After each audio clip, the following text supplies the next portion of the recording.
your children are, you note your children are annoying you. You can note that. Oh, I'm being annoyed by my child. Okay, so what questions do you ask? Am I a tyrannical son of a bitch who's touchy?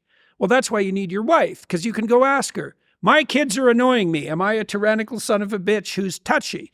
And she said, yeah, you probably need something to eat, or you're a bit of a prick that way. And you got to listen because maybe it's you. Or maybe she says, yeah, that goddamn child's been getting on my case too. And then you ask each other, are we mutually tyrants? It's like, no, that kid's annoying. Okay, do we want him to be annoying? Well, if you love your child, then the answer to that would be no. Because if he's annoying you, he's going to annoy other people. He's going to annoy his potential friends. He's going to annoy other adults. He's going to go through the world being annoying, and everyone's going to frown at him. That's not helpful. So then you could just fix it. And that's going to cause some short-term upset. You know, maybe you have a 13-month-old child who's very extroverted and disagreeable, who like rules the roost. And every time the mother goes more than a foot away from her, she has a squawk fit because she's learned to control. Maybe the mother, is still tied up with infant care and can't put down a boundary. And so now you have to do something about this emerging monster of a 14-month-old child.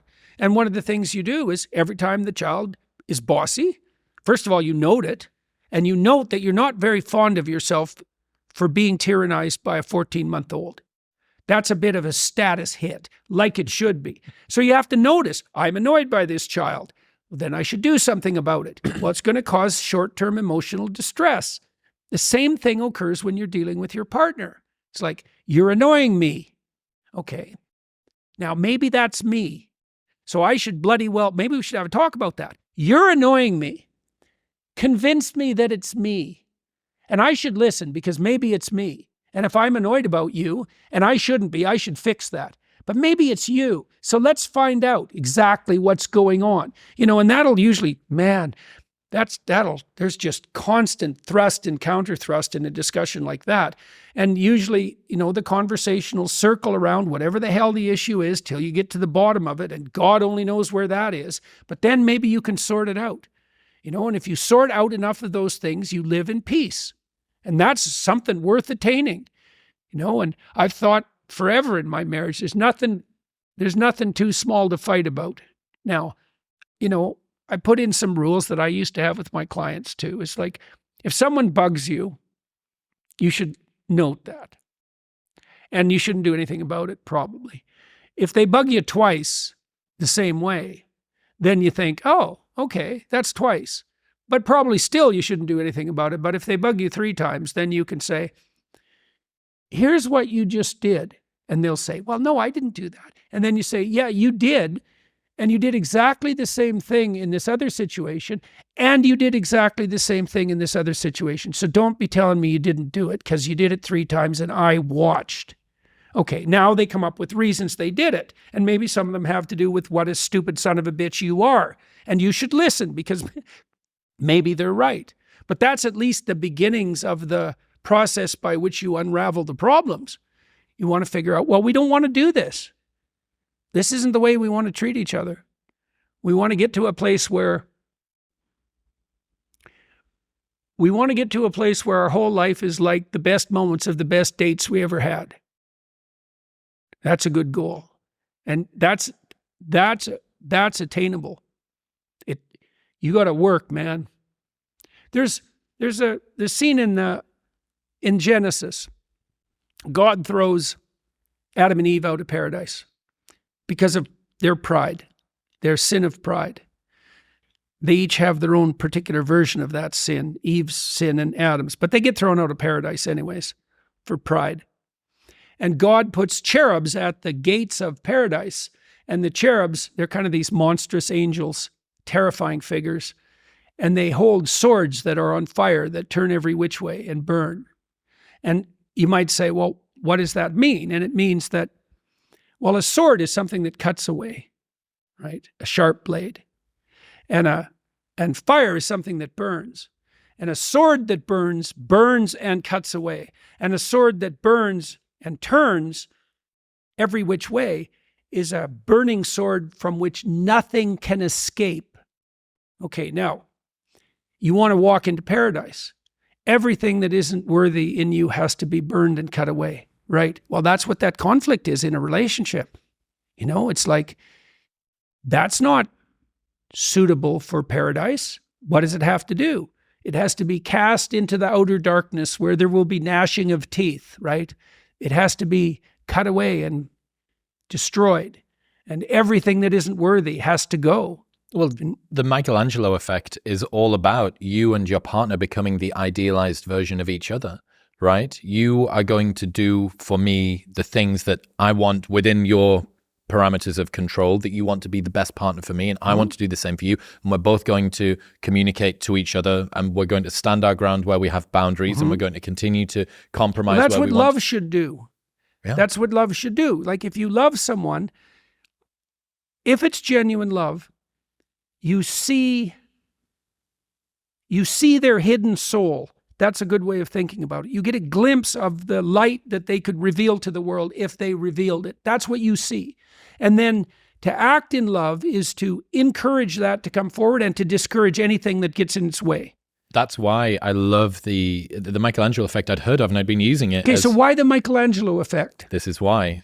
Michelangelo sees this huge, massive, unhewn block Right. of marble. I see. And inside of that, he is able to see David. Mm-hmm.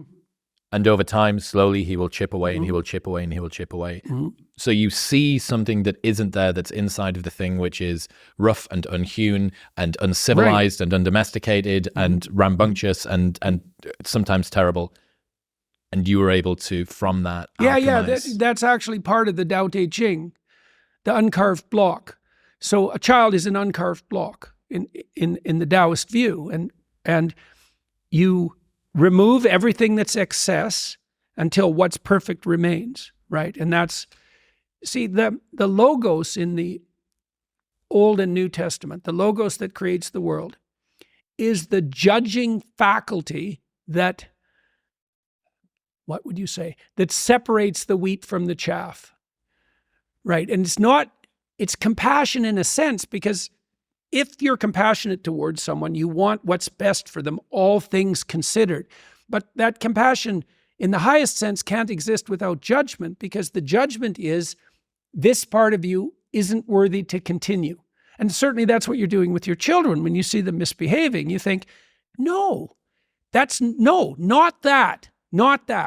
Something more sophisticated. Even with my little granddaughter the other day, she's very, very playful, and she's a very nice little girl. She's very playful and very fun and funny and not neurotic. And so she's a pleasure to be around.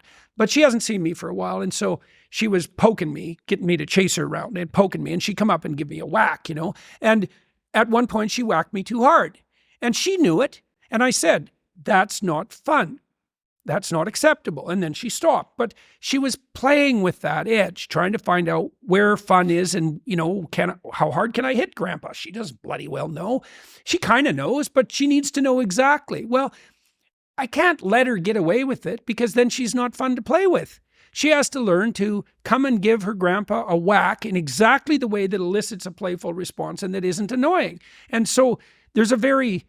you might think, well, it's pretty harsh judgment to lay on a 5-year-old. It's like, no, it's not. I would like her to be the most fun kid to play with that she could be, right? And so I'm not going to pretend that it's okay when it's not. Not setting that boundary is almost like a curse. It is a curse. Yeah, there you go away. Because then how's she going to play with other kids if she doesn't know they're not going to be rules? as forgiving as grandpa. Definitely not. Yeah, we were talking before we got started. I had this conversation with Robert Sapolsky, and it was really, really profound. I mean, I know that he's a brilliant guy, and this new book of his is about sort of free will and determinism, which has got an upper bound on how interesting that is for me. But he gave this quote to Andrew Huberman where he said, dopamine is not about the pursuit of happiness. It is about the happiness of pursuit. Mm-hmm. Right. That's definitely right. And I haven't been able to stop seeing this everywhere. So Morgan Housel, a friend, told me this great story. He is an investor. He's got a fund. He's an author. He's got a family. He's got all of these things. Yeah. They plan to go away on holiday. And they've been planning it for a long time. And with the kids and the wife and him and all of his businesses, it was an arduous thing to go through to get themselves out there. And finally, they get there after the journey and the plane and the children and the crying and all of the rest of it. And he walks out on the balcony on the first night of this holiday that they've planned for forever. And his first thought to himself was, wouldn't it be great if we came back here next year? It would be so great if we could come back here next year. So literally during the supposed enjoyment of the destination, he was already thinking about the journey. And, it's not the journey, it's not the destination, it's the journey is kind of trite, but it puts a new perspective on it. Well, there is no destination. Each destination is simply the beginning of the next journey. And I haven't not been able to see it. I see it everywhere. I see it everywhere in my own life. Well, there's technically two different forms of reward. There's consummatory reward. And so that's the reward. That's what an orgasm is. It's consummatory reward.